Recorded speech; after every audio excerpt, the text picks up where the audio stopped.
So many people have told me recently that the casinos are going to be closed on cruises of the future, and I'm happy to report that that is not true. There's no truth in that rumour.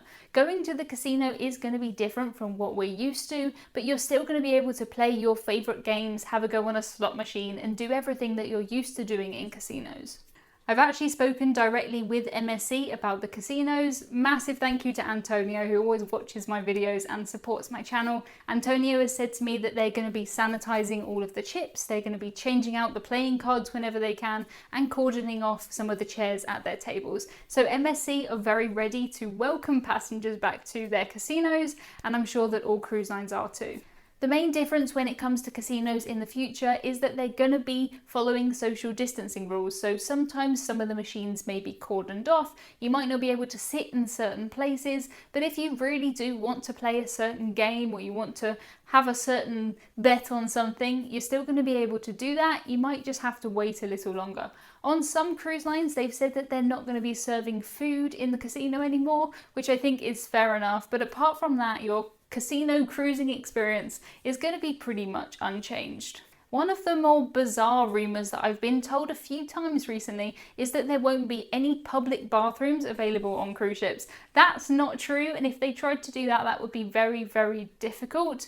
There's of course going to be increased hygiene in the public restrooms, and if you can go back to your cabin to use that one, I would recommend doing that. But that said, some of these cruise ships are massive. I recently took a river cruise, and one of the best things about it was that you were always so close to your cabin, there was no need to use the public bathrooms, but that's not the same on ocean ships. If you're at the other end of an ocean ship up 10 decks, you're not going to walk back to your cabin. If you tried to do that at dinner, by the time you got back, dinner would be over.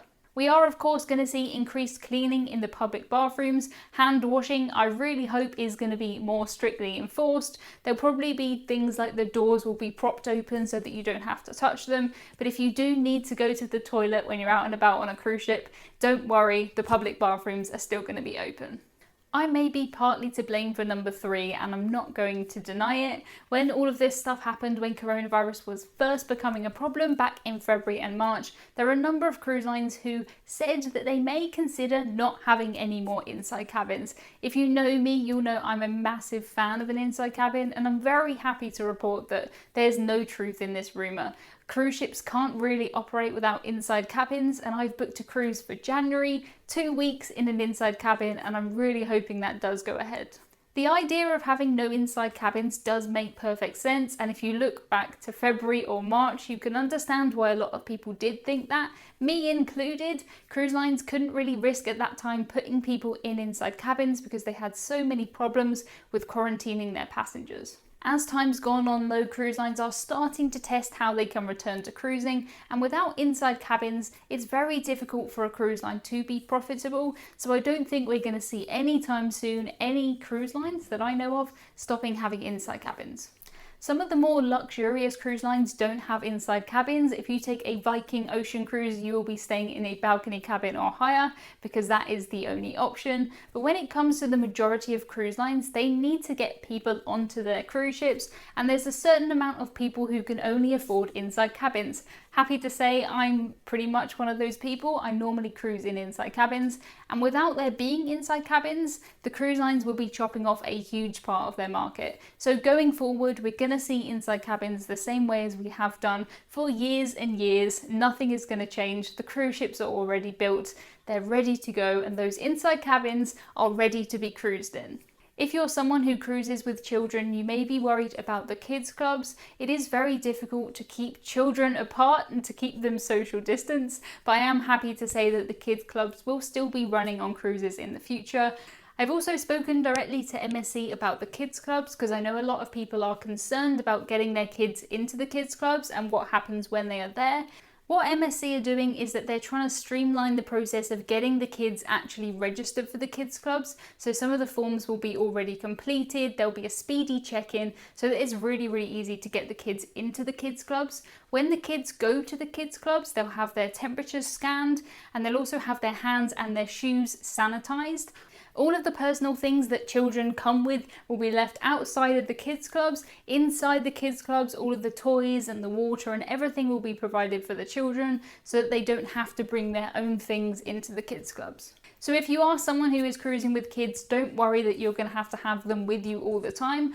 As someone who cruised as a child, I loved the kids clubs. It was one of my favourite things about cruising, and the thought of cruising without kids clubs, it's just not the same. So happy to report there's still going to be kids clubs. What we may see though is a reduced number of children allowed in the kids clubs or allowed to register for the kids clubs. So if you are cruising with kids, it's very important that on the first day you head to the kids club area and you register your children. It would be awful to get on a cruise and just miss out on a space.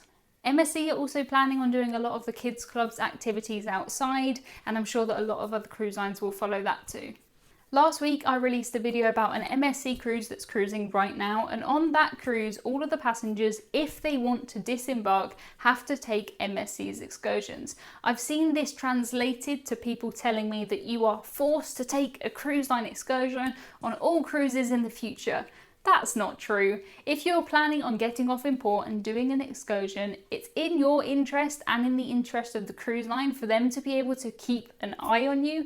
And at the moment, that means doing cruise line excursions. You're not forced to do them. Nobody is going to be forced to pay for cruise line excursions. But if you do want to explore the port, that is what you're going to have to do at the moment. That said, in some ports it's incredibly nice to stay on the cruise ship. If you're somebody like me who cruises because you love cruising, having a cruise ship almost to yourself, nobody by the pool, plenty of waiters to get you a drink, it can be brilliant to stay on a ship during a port day. You're not forced to take cruise line excursions, but at least for the very, very short term, if you do want to explore a port, that is what you have to do.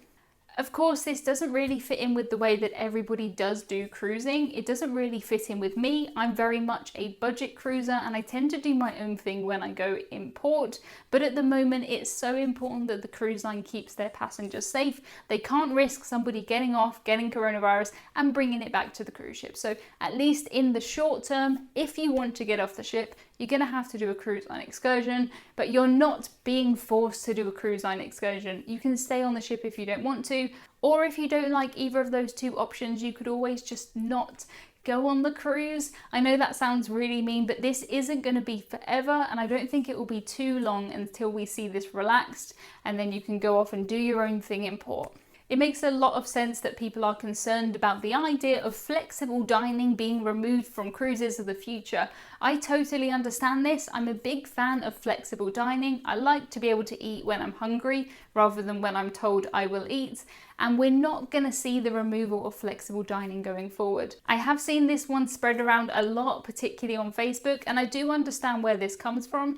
It can appear to be easier to have everybody doing set dining, but one of the best things about it is that it does spread people out over the evening, so it does make things like social distancing and everything else that cruise lines are going to be doing in the restaurant a little bit easier. I personally much prefer flexible dining, but let me know in the comments if you are on team flexible or team fixed. I know these two teams do sometimes have very strong opinions about which side they're on, so let me know in the comments. Cruise ships of the future aren't going to have buffets in the same way that Scarlet Lady for Virgin Voyages never had a buffet. I toured this ship and I walked around the buffet and I said, this is exactly a buffet. The only difference is that you're being served your food, it's freshly cooked and served to you, as opposed to you walking up and taking it. That's the type of no buffet that we're going to see on cruises in the future. You're still going to have a place where you can go when you don't want to go to the main dining room or you want to eat a snack between meals. The buffet's still going to be there. The cruise lines aren't going to knock down the buffets. They know how much people love them. They're pretty much just turning around the utensils. So instead of them being facing at the passengers, they're now facing at the crew. The crew will just serve the food to you. It's the same food. It's exactly the same thing. A bit of social distancing in the buffet, and if you haven't already seen last week's video about the MSC cruise, definitely recommend that you check that out next. It is very cool to be able to see in the buffet of a cruise ship of the future, really. This is what we're going to see going forward. So if you're someone who loves a snack, you love the buffet, don't worry that we're going to see the buffet just cordoned off and everybody having to eat in the main dining room. That would be terrible. I would hate that. I'm a massive fan of grabbing a cookie or grabbing something quick from the buffet, and you're still going to be able to do that. The only difference is that you're going to have to ask somebody else to give you a cookie, and if you're back there for your 6th or 7th cookie, they're going to know how many cookies you've had. But you're on a cruise. Eat whatever you like. One of my favourite parts about cruising is the entertainment. I love the live music, I love listening to bands, I love going to the theatre shows, and I've seen a lot of people recently when reviewing these cruises that are happening now that say, well, this is boring, there's no entertainment on cruises of the future. That's not true. The entertainment is still going to be there. The venues may be socially distanced and they may have a limited capacity. So going forward, if you do want to see a theatre show, make sure you book it early if you can. But apart from that, the entertainment on a cruise in the future is going to be pretty much the same. If you go to see someone who is singing, they're not going to be wearing a mask. That will be very impractical and difficult to sing. If you go to the theatre and you watch a show, you're not going to see all of the dancers, social distance, they're not going to be wearing masks, nothing crazy like that. The entertainment's still going to be on and it's going to be pretty much the same. The only real difference is that you're probably going to have less people in the theatre with you and probably some space around you between you and the other guests, which I think sounds just brilliant. So many people say that this is cruising forever and that they'll never cruise again because they don't want to do these things, which I think is a massive shame, and I hope it's just a silly statement that people don't believe. I don't believe that cruising will be like this forever. I don't even think it's going to be like this for very long. I think sometimes it's very important to take a step back and look at why the cruise lines are doing this. They're doing this because they're trying to protect their passengers and their crew from coronavirus. We don't know what's going to happen in 6 months or a year's time. We don't know what's going to happen with vaccines, how easy testing is going to get. So I think if we look into the future, cruising is going to be pretty different from what it is now, but still quite different from what it was a year or 2 ago. Nobody knows how long these things are going to be implemented for because nobody knows how long this is going on for. This is only happening because coronavirus is still out there, and when coronavirus goes away, probably most of these things will go away too. If you haven't already seen last week's video, make sure you check that out next. If you've already seen that video, how about checking out this one right there?